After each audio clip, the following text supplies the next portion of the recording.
Hi everyone, and welcome back to the video. Today, we're working on an HP EliteBook Folio 1040 G3. And this laptop has a very common problem. It charges, but it does not power on at all.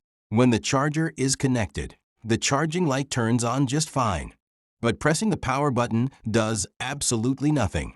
No display, no fan activity, no keyboard lights. Completely dead. So in this video, I'm going to show you step by step how I diagnosed this issue and how I fixed it. Let's begin. First, let me show you the laptop from the outside. As you can see, the condition of the device is good.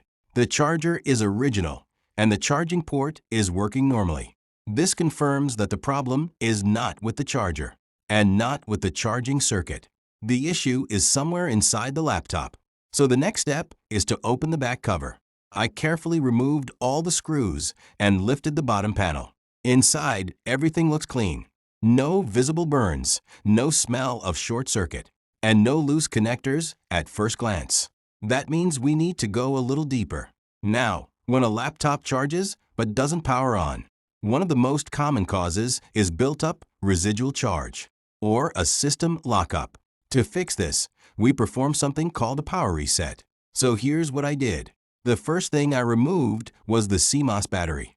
This small battery stores BIOS settings and sometimes causes the system to freeze or fail to start. Disconnecting it clears the internal memory and helps reset the machine.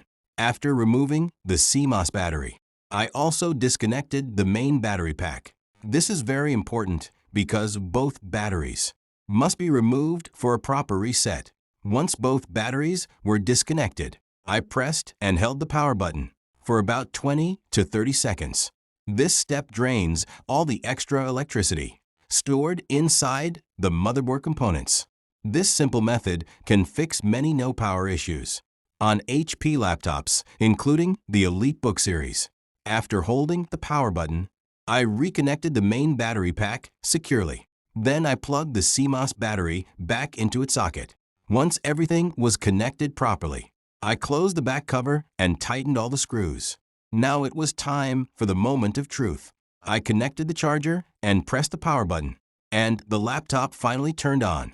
The display came up, the fan started spinning, and the system booted successfully. So the problem here was simply a locked state, caused by stored charge, and the reset process fixed it completely.